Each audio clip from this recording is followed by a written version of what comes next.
unethical compliments. If I'm sitting in a place and I can feel someone staring at me from behind, constantly hounded. Message even that makes me feel uncomfortable. Using a position to violate someone's boundaries.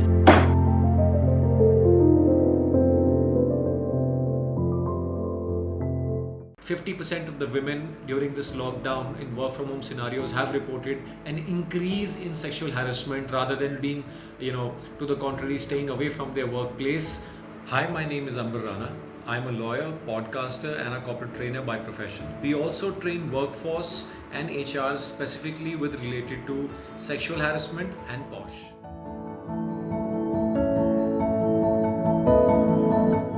Actions which are given under the POSH Act or the Prevention of Sexual Harassment Act, if you fall under any of those categories, sexual harassment qualifies to be one action which makes it illegal and punishable by offense. It could start with something as small as someone calling you at odd hours, right? I mean, you are on a work call and you are discussing, your office work every now and then, but it might happen that after 10 p.m., say 9 p.m. or after office hours which you have, you are constantly getting calls.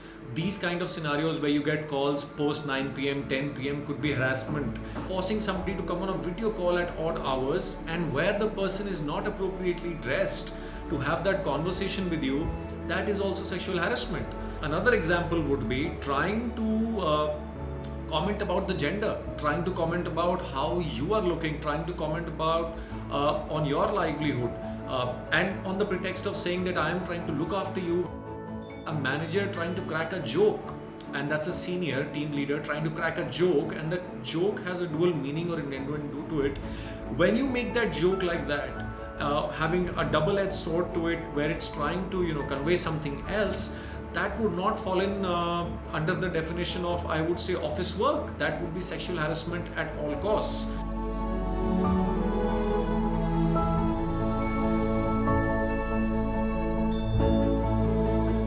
You should be aware of your ICC, Internal Complaints Committee, which is there under the POSH Act, which is supposed to be held by each of the corporates.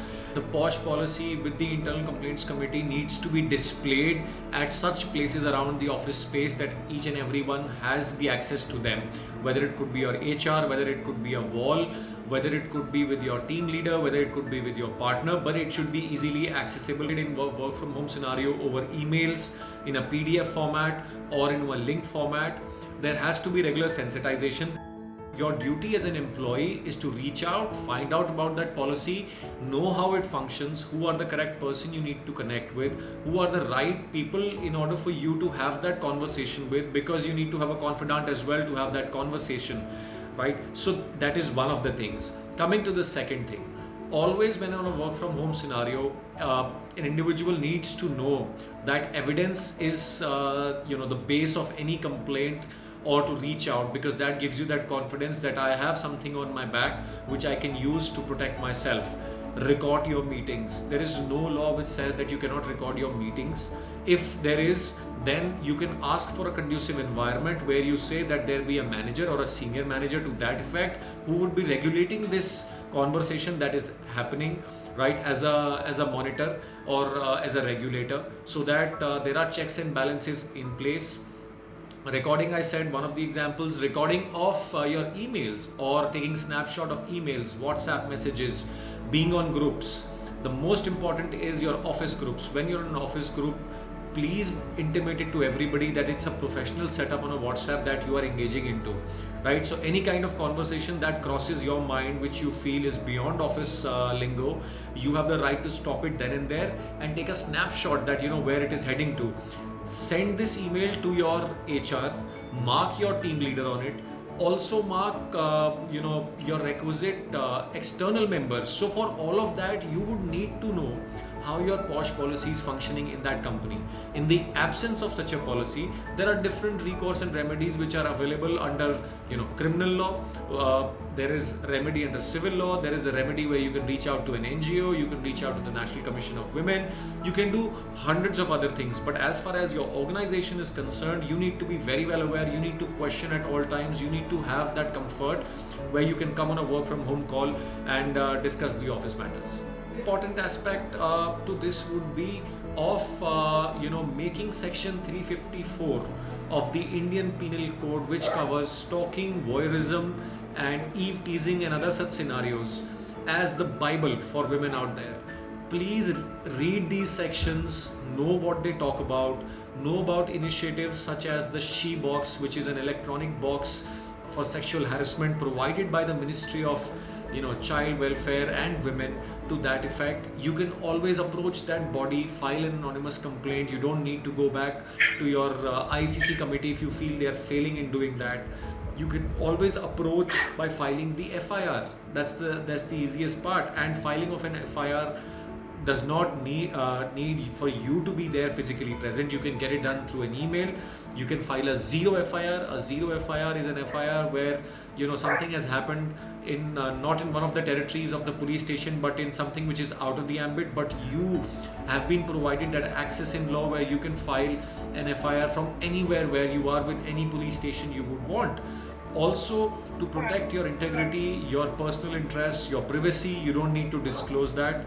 That FIR can be filed by your brother, your sister, your friend, your relative, and trust me, it will be 100% filed. The police officer cannot say no. In the event you are being told no here, you always have the right to get that in written, to have something written, or to record that particular instance where the individual has refused to register your complaint. In that case, you can always write to the senior, which is the superintendent of the police, or you can directly approach the magistrate's court and register under 156(3) of the CRPC that your complaint is being not taken. But as far as my experience goes, the police does not say no. It is only when you fall short of that courage to go and approach the police or file the complaint that such a situation might occur.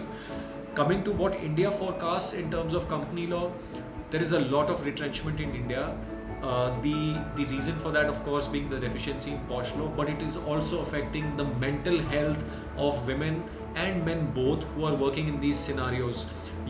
I've seen people procrastinating on a larger level where they say that I work in a corporate, so I'm supposed to behave in a particular way, and in corporates this does not happen, but subconsciously they are also part of that behavior and they tend to happen and say such things. So first of all, sensitizing about oneself, realizing about one's own actions is most important.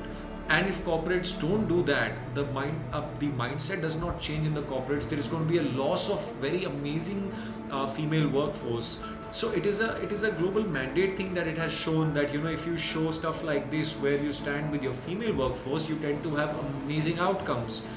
Vice versa, you need to have policies also that tend to work for men.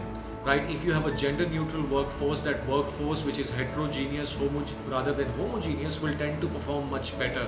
So I would say from a legal perspective, people need to start owning up, they need to start coming out, they need to start approaching.